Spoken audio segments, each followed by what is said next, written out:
আসসালামু আলাইকুম ওরহমতুল্লাহি ওবরাকাতুহু। আজকে আমরা শিখব সূরা আল ফিল। সূরা আল ফিল কোরআন করিমের 105তম সূরা। এটি মক্কি সূরা যা হিজরতের পূর্বে অবতীর্ণ হয়েছে। এটির আয়াত সংখ্যা 6। এটির রুকু সংখ্যা 1। এটি অবতরণের প্রসঙ্গ।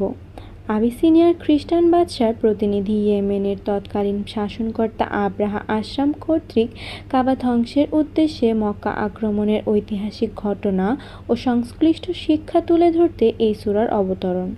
মক্কা আক্রমণকারী আব্রাহার সেনাবাহিনীতে এক বা একাধিক হাতি ছিল বলে এই বাহিনীকে আসহাবুল ফিল নামে আখ্যায়িত করা হয়েছিল।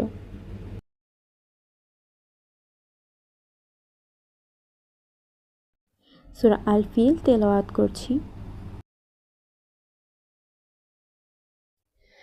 أعوذ بالله من الشيطان الرجيم بسم الله الرحمن الرحيم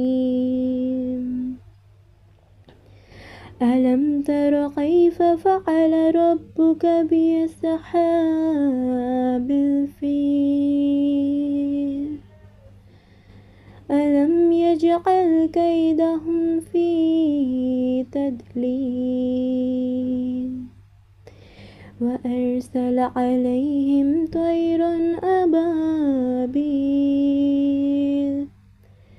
ترميهم بحجارة من سجيل فجعلهم كعصف مأكول।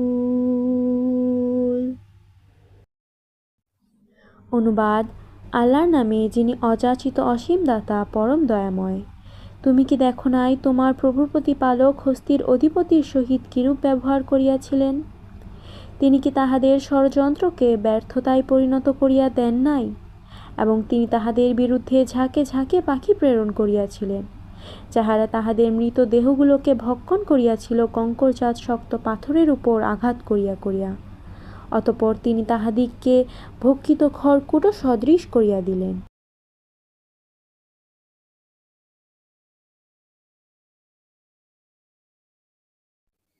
বিসমিল্লাহ এখানে আল্লাহ শব্দের পূর্বে জের আছে, তাই আমরা লামকে পাতলা করে পড়ব। রহমান এখানে র যেহেতু গোল করে পড়ার হরফ, তাই আমরা রকে গোল করে উচ্চারণ করব। হা এটি বড় হা, তাই আমরা এটিকে গলার ভেতর থেকে উচ্চারণ করব। মিমের উপরে খাড়া জবর আছে, আমরা এটিকে এক আলিফ পরিমাণ টেনে পড়ব। রহিম এখানে জেরের পরে যজমলা ইয়া মধ্যে তবাই এবং পরের হরফে ওয়াকফ হয়েছে, এজন্য আমরা এটিকে 3 আলিফ পরিমাণ টেনে পড়ব।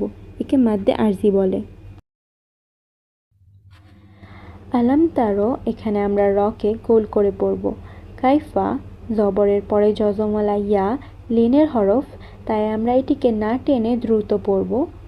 ফাআলা এখানে আইনকে আমরা গলার ভেতর থেকে উচ্চারণ করব। রব্বুকা রকে আমরা গোল করে উচ্চারণ করব। বিআসহা এখানে হাকে আমরা গলার ভেতর থেকে উচ্চারণ করব এবং খাড়া জবর থাকায় এক আলিফ পরিমাণ টেনে পড়ব। বিল ফিল জেরের পরে যজমলা ইয়া মধ্যে তবাই এবং পরের হরফে ওয়াকফ হওয়ায় আমরা এটিকে 3 আলিফ পরিমাণ টেনে পড়ব। আলাম ইয়াজআল এখানে আমরা জিমকে শক্ত করে উচ্চারণ করব এবং আইনকে গলার ভেতর থেকে উচ্চারণ করব। কায়দা জবরের পরে যজমলা ইয়া লিনের হরফ, তাই আমরা এটিকে দ্রুত পড়ব। হুম ফি এখানে আমরা জেরের পরে যজমলা ইয়া মধ্যে তবাই এক আলিফ পরিমাণ টেনে পড়ব। তাদলিল এখানে জেরের পরে যজমলা ইয়া এবং পরের হরফে ওয়াকফ হওয়ায় আমরা এটিকে 3 আলিফ পরিমাণ টেনে পড়ব। ওয়া আরসালা আলাইহিম এখানে আইনকে আমরা গলার ভেতর থেকে উচ্চারণ করব। লামের উপরে জবর এবং পরের হরফে যজমলা ইয়া এটি লিনের হরফ হওয়ায় আমরা এটিকে দ্রুত পড়ব। তয়রন এখানে ত গোল করে পড়ার হরফ হওয়ায় আমরা এটিকে গোল করে পড়ব এবং জবরের পরে যজমলা ইয়া লিনের হরফ হওয়ায় এটিকে না টেনে দ্রুত পড়ব। রন এখানে রকে আমরা গোল করে পড়ব। আবা এখানে জবরের পরে খালি আলিফ থাকায় মাদ্দে তবাই হয়েছে 1 আলিফ পরিমাণ টেনে পড়ব। বিল, এখানে জেরের পরে যজমওয়ালা ইয়া এবং পরের হরফে ওয়াকফ হয়েছে, এজন্য আমরা এটিকে 3 আলিফ পরিমাণ টেনে পড়ব। তার মিহিম, এখানে জেরের পরে যজমওয়ালা ইয়া মাদ্দে তবাই, তাই আমরা এটিকে 1 আলিফ পরিমাণ টেনে পড়ব। বিহিজারতিম, এখানে হাকে আমরা গলার ভেতর থেকে উচ্চারণ করব এবং জিমের উপরে জবর এবং তার উপর খালি আলিফ থাকায় আমরা এটিকে 1 আলিফ পরিমাণ টেনে পড়ব। রকে আমরা গোল করে পড়ব। তিম, এখানে মিম গুন্নার হরফ, তার উপর তাসদিদ রয়েছে, তাই আমরা এটিকে গুন্না সহকারে উচ্চারণ করব।